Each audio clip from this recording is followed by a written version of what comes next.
কয়েক হাজার পেজারের একযোগে বিস্ফোরণের ঘটনা ঘটেছে। এতে সশস্ত্র সংগঠন হিজবুল্লাহর সদস্যসহ 12 জন নিহত হয়েছেন এবং আহত হয়েছেন প্রায় 3000। নজিরবিহীন এই বিস্ফোরণের ঘটনায় লেবানন ইসরায়েলি গোয়েন্দা সংস্থা মোসাদকে দায়ী করেছে। হিজবুল্লাহ ইসরায়েলের বিরুদ্ধে প্রতিশোধ নেওয়ারও ঘোষণা দিয়েছে।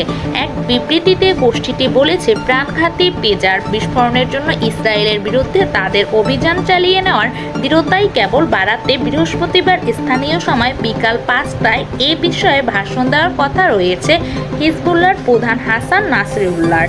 তবে এই বিস্ফোরণের ঘটনায় কোনো মন্তব্য করেনি ইসরায়েল।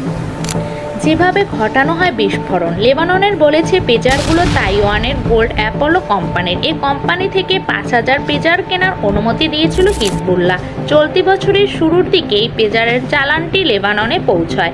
তবে গোল্ড অ্যাপোলো কোম্পানির প্রধান হোসো চিং কুয়াং বলেছেন, বিস্ফোরণ ঘটানোর কাজে ব্যবহৃত পেজারগুলো তার কোম্পানি থেকে উৎপাদিত নয়। এগুলো তৈরি করেছে ইউরোপের একটি প্রতিষ্ঠান। এটিতে তাইপে ভিত্তিক গোল্ড অ্যাপোলোর ব্যান্ড ব্যবহারের অনুমতি ছিল। সূত্র বলেছে, উৎপাদন পর্যায়ে পেজারগুলোর পরিবর্তন এনেছিল ইসরায়েলি গোয়েন্দা সংস্থা মোসাদ। যন্ত্রের পেজার ভেতরে বোর্ড ঢুকিয়ে দিয়েছিল মোসাদ। এই বোর্ডে বিস্ফোরক উপাদান ছিল। এর সাংকেতিক ভাষা গ্রহণের ক্ষমতা ছিল। যে কোনোভাবেই হোক এটি শনাক্ত করা খুব কঠিন। এমনকি কোনো স্ক্যানার দিয়েও শনাক্ত করা যায় না। যে 3000 পেজার বিস্ফোরিত হয়েছে সেগুলোতে বিস্ফোরণের আগেই সাংকেতিক বার্তা পাঠানো হয়েছিল। এ কারণে বিস্ফোরকগুলো স্বয়ংক্রিয়ভাবে সক্রিয় হয়ে ওঠে। ওই সময় এসব পেজারে বিস্ফোরক বসানোর জন্য যথেষ্ট সময় পেয়েছিল মোসাদ। পেজার বোমা বাস্তবতা নাকি ষড়যন্ত্র?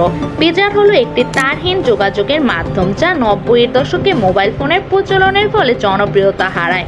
পেজারগুলো শুধু টেক্সট বার্তা দেখাতে পারে, তবে ভয়েস কল করতে পারে না। ইসরায়েলের ট্র্যাকিং এড়ানোর জন্য হিজবুল্লাহ এই ধরনের পেজার ব্যবহার করে থাকে।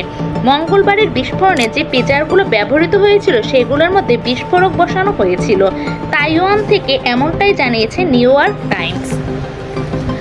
তাইওয়ানের কোম্পানি গোল্ড অ্যাপোলোকে পেজারগুলোর অর্ডার দিয়েছিল, কিন্তু পেজারগুলো ইসরায়েলি এজেন্টের দ্বারা নাশকতার শিকার হয়েছিল বলে মার্কিন পত্রিকাটি জানিয়েছে।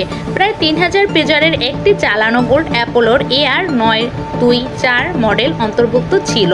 ইসরায়েলি গোয়েন্দারা পেজারগুলোর উৎপাদন প্রক্রিয়ায় অনুপ্রবেশ করে বিস্ফোরক যুক্ত করে, যা দূর থেকে নিয়ন্ত্রণ করে বিস্ফোরণ ঘটানো সম্ভব হয় বলে এএমপি এক বেসেল ভিত্তিক নিরাপত্তা বিশ্লেষকের বরাতে জানা গেছে। মোসাদের জড়িত থাকার অভিযোগ।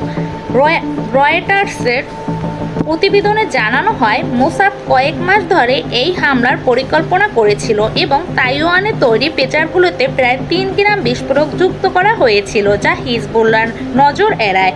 পরে একটি কোডওয়ার্ড পাঠিয়ে প্রায় 3000 পেজারে বিস্ফোরক ঘটানো হয়। ইসরায়েলকে দায়ী